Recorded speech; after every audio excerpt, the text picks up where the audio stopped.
In the previous segment, we solved the Schrödinger equation for an infinite potential well without even writing down the Schrödinger equation itself.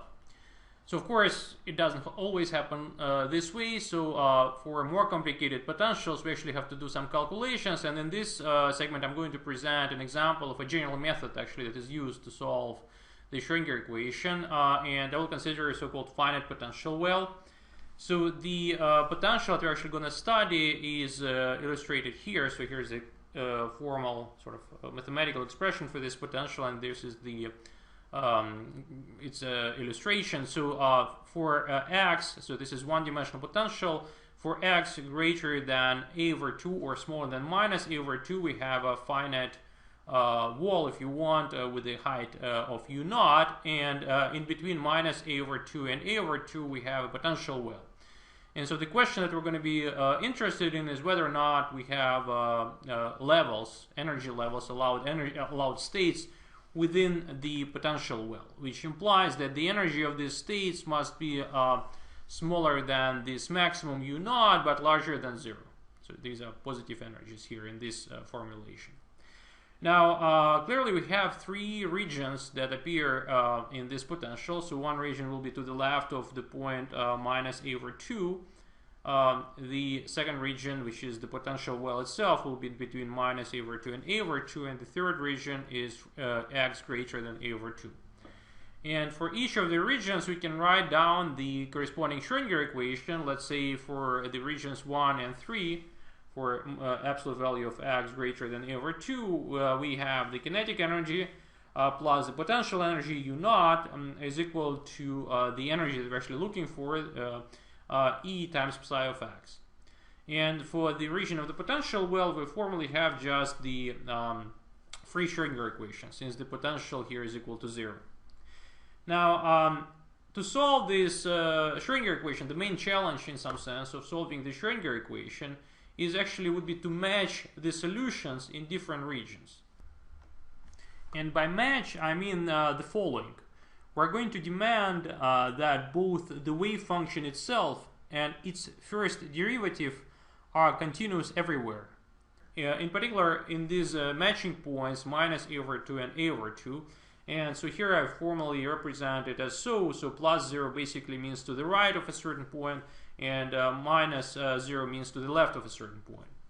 And the reason we want our wave function, or let's say its derivative, to be continuous is because if we do not have this continuity, let's say in this point, if we, let's say, solve our Schrödinger equation in region 3 and in region 2 independently and don't bother to match them, then in general, so our wave function in this case is going to be something like this, let's say, and there will be a jump, a finite jump in the wave function or in this derivative. And if we calculate the second derivative, here, due to the jump, we're going to have an infinite second derivative, which wouldn't be able to compensate in our Schrödinger equation. So there will be essentially a delta function coming up from this discontinuity, and well, we don't have it in our problem. In our problem, we don't have a delta function. So therefore, we must demand that the wave function and its derivatives are continuous everywhere. And it turns out that this, along with this condition, would be enough to find the constraints which will determine the actual energy level. So now the latter constraint, namely that the wave function should decay at infinity, is essentially physically a meaningful constraint. So we are looking for a bound state of our particle. So we want the probability of finding this particle at infinity to be 0. And we want the probability to be sort of localized in the vicinity of the potential well. And so this is where the second constraint is coming from. Now, to simplify this equation a little bit, we could just notice that, well, we can rewrite it. Let's say the first one, we can introduce a new parameter gamma, which is 2m over h squared u naught minus epsilon minus energy E. So let me actually call it gamma squared. Well, we can just put the energy in the left hand side and multiply everything by minus 2m over h squared. and this would give rise to the following equation: psi 2 primes minus gamma psi is equal gamma squared psi is equal to 0. So and for the second equation, we can introduce the parameter, let's say k, and we are going to have this with psi 2 primes plus k squared psi equals to 0. So let me just rewrite it in a slightly nicer way. So here are basically the two equations I just wrote, and here are the parameters. Both these equations are actually very simple equations. So this one has solutions e to the power plus minus gamma x. You can just plug it in and see the derivative of the exponential, and the exponential is the exponential itself, and well, clearly it's going to satisfy this equation. And the second equation, well, which is the free Schrödinger equation, unsurprisingly gives us just plane waves as the solution, e to the power plus minus I k times x. So, and again, the challenge is going to be to match those guys in each of these points, minus a over 2 and a over 2. Now, it's not really necessary for the solution of the problem, but I would like to use the symmetry of the problem here, and this would give me an excuse in some sense to introduce the symmetry concepts in quantum mechanics in a much broader context. So, namely, I would like to point out the following fact. If the Hamiltonian commutes with an operator A, this can be an operator of any physical quantity, then the solutions to the Schrödinger equation, that is an equation which is an eigenvalue problem for the Hamiltonian, so then these solutions can also be chosen to have definite value of A, which means that the same solutions are going to be the eigenstates of the eigenvalue problem for this operator A, whatever it is. So in general, if the two operators were not to commute, so I wouldn't necessarily have been able to find such a set of wave function which would have both A and E, the energy, definite. So, but in the presence of such a symmetry, if you want, this possibility exists. Now, what does it have to do with our problem? So in our problem, we have a sort of rather obvious symmetry, which is essentially inversion symmetry of the potential. So if we flip x, if x goes to minus x, so the potential is unchanged. And so the kinetic energy also doesn't change, so since it's a second derivative with respect to x, so therefore the Hamiltonian, one can check that the Hamiltonian is indeed symmetric or invariant under this operation. And so the operator that actually enforces this inversion is this operator I, which basically takes x to minus x. And this operator has two eigenvalues, the parities, which are either plus or minus 1. So the functions which are eigenfunctions of this inversion operator are either even or odd function of the coordinate. And so what we're saying in this sort of very complicated language is that we can find the eigenstates of our problem, the solutions to the Schrödinger equation, which would be either odd or even functions. That's all we're saying. And well, another statement I would like to make is that if there is a symmetry in the problem, you better use it. So it always simplifies things. It never makes things more complicated. It always simplifies things. And so that's what I'm going to do here as well. So in general, if I were to ignore the symmetry, so the solution to the Schrödinger equations we just discussed in this region of the well would be an arbitrary linear combination of two plane waves. Now I'm saying, so since there is this symmetry in the problem, so I would like, instead of just having these arbitrary coefficients C1 and C2, I would like to consider separately solutions with definite parity, either even functions, which is basically cosine with C1 equals to C2, or a sine, which is an odd function, in which case C1 is equal to complex conjugate, and these are purely imaginary constants. So in the following, I'm going to specifically focus on this even solution just for simplicity, but you can find the general analysis in a number of books. So this is the problem we are solving, by the way, is an absolutely classical problem. Well, classical not in the sense of classical physics, but in the sense that it appears in just about every course or every book on quantum physics. Now, having determined the solution we're interested in region 2, we now have to determine the solutions in regions 1 and 3 that we're going to be focusing on. And by the way, due to the symmetry of the problem, we can actually pick just one of these regions. So we don't really have to use, in this case, both matching points. We can do well just using one point. And as we discussed, the general solution to the Schrödinger equation, to this equation in the region 3, is given by a linear combination of these two exponentials, which are no longer oscillating functions, but are functions that are either rapidly decaying function, or a rapidly growing function. And so to simplify, to find the appropriate solution in the region 3, let's say for x greater than a over 2, we have to recall the constraint at infinity, namely that the wave function must remain finite. Well, actually I should correct it. It should actually go to 0 as we go to infinity. So otherwise, if we don't impose this constraint, if we allow, in this case, this term in the wave function, the probability for particle to leak in some sense to infinity would explode exponentially, which doesn't make any sense. So therefore, we simply drop the b term in this wave function, and only will focus on the on this wave function in the region 3.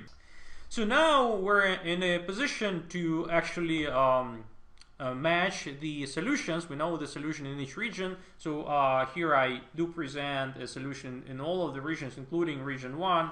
So this guy is for region 1, this guy is for region 2, and this guy is for region 3. But as I said, due to the symmetry, we can focus only on one matching point, and this is what I'm going to do. So now we can write the wave function to the left at this point, which is going to be c times cosine ka over 2. And it must be equal to the wave function to the right, which is this guy, which is e to the power minus gamma a over 2. So this is the first matching condition. And the second matching condition is going to be the derivative of this function. So the derivative of cosine is minus sine. So we're going to have minus c times k sine of k a over 2 to the left must be equal to minus a gamma e to the power minus gamma a over 2 to the right. And now what I'm going to do, I'm going to divide, so let me call this equation equation number 2, and this is going to be equation number 1. And so if we divide equation number 2 by equation number 1, which we're allowed to do, what we're going to get in the left hand side, we're going to have k times sine over cosine is the tangent of ka over 2. And in the right hand side, so the minuses will go away and the exponentials are going to go away. We're going to get just gamma. So here I have the same equation written explicitly in a nicer way, and also I recall the definitions of gamma and k that I made in the previous slide. So k itself is the square root of 2me over h squared. And the energy is really what we're looking for. And energy appears both in the left hand side and in the right hand side in a rather nonlinear way. And as a matter of fact, there is no way we cannot solve this equation analytically. So this is a non-linear algebraic equation, and it doesn't have a formal sort of closed solution in nice form. So which, by the way, is quite amazing that the problem as simple as this finite potential well in one-dimensional quantum mechanics, which is just about the simplest problem you can think of, cannot really be solved. So this gives you something, tells you something about the complexity, of the technical complexity of the Schrödinger equation. Now, to proceed further towards a bit of numerical analysis or asymptotic analysis, it's always a good idea in such cases is to get rid of the physical, dimensional quantities such as energy or this potential height, which have physical dimension, and go to dimensionless parameters. And so here, the natural dimensionless parameters are going to be, well, basically the argument of this tangent, which is ka over 2. And the parameter introduced here, so which is basically to be able to write our equation in a nice and dimensionless way.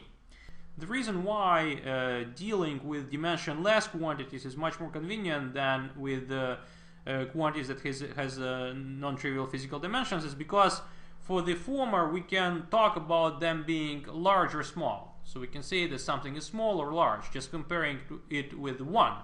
While for a dimensional quantity, it doesn't really make sense to talk about large or small unless we specify what we actually mean by that. For instance, is 1 meter large or small? well, it doesn't. We don't know unless you compare it with the, let's say, size of an atom, in which case it's clearly large, or with the size of the universe, in which case 1 meter is really small. So here, once we get this parameter psi, it allows us to define basically a deep and shallow potential. So we will call the potential deep if this guy, this psi squared, is going to be is much larger than 1, and the potential is going to be called shallow if it's much smaller than 1. And by the way, in the following 2 video segments, we're going to be focusing on shallow potentials, which are well modeled by a delta function. So naively you would think that delta function is something which is actually very deep, because it goes to infinity if you approach x equals 0. Let's say if we're talking about potential u of x, which is, let's say, minus u delta of x. But delta of x, a potential delta of x, is really a means to represent a potential with a very small radius. And the radius, in order for the integral of the delta function to be equal to 1, so the radius of the potential, the size of the potential, should scale with the depth of the potential as so. So as a goes to 0, well, u naught is sort of proportional to 1 over a. But here we see that the definition of a shallow potential is u naught a squared times m over h squared must be much more than 1, which means that the delta potential is actually closer to a shallow potential, which is an important observation that we will take advantage later on. But at this stage, let me just say that, well, we have these 2 special cases, and we can, even though we cannot solve exactly this equation for arbitrary psi, we can do 2 separate analyses of this equation in such 2 special cases. And here I present this analysis. So this is again the equation, the same equation. So the red tangent of x is plotted here. So here basically I plot the functions on the left of this equation and on the right of this equation. And you see, by the way, that when x becomes larger than psi, so this right-hand side becomes purely imaginary constant, which implies that there is definitely no solution to this equation, as the tangent here does not become imaginary. So, so it makes sense only to plot this function for x is smaller than psi. So here I have an example of a deep potential where I say set psi to 20. And so I have all these red curves corresponding to the tangent, and this blue curve corresponds to the right-hand side. And wherever I see a crossing between these 2 guys, so let's see here, here, here, here, etc. So I have levels. So in this case, I can count the number of levels that are allowed in this quantum. Well, 1, 2, 3, 4, 5, 6, 7 levels are allowed, well, for the symmetric wave functions, if psi is equal to 20. Now let's consider a relatively shallow potential on the other hand. So let's say with psi equals 1. In this case, I only have to plot these functions for x smaller than 1, and there's just one crossing between the blue curve and the red curve, which means that there is just one single level in the shallow potential well. Which, by the way, is a very important result that we're going to confirm on the case of a one-dimensional delta potential. And we're going to see how this result is modified in higher dimensions. Now, the last comment I'm going to make is that, in principle, I could have continued this analysis of this self-consistency equation, and there is a lot to do to determine the actual numerical value of the energy levels, to see what happens with the antisymmetric levels, with the odd wave functions. And I'm not going to do it right now in the lecture, because admittedly it's probably not the most exciting thing in quantum mechanics. So I will, however, encourage you to take a look at various textbooks and other lectures online. For example, this set of lectures by Professor Michael Fowler at University of Virginia. And also you will see a few problems following up on this solution in your homework. So you will have a chance to look into this problem in more detail and understand the solution at a deeper level.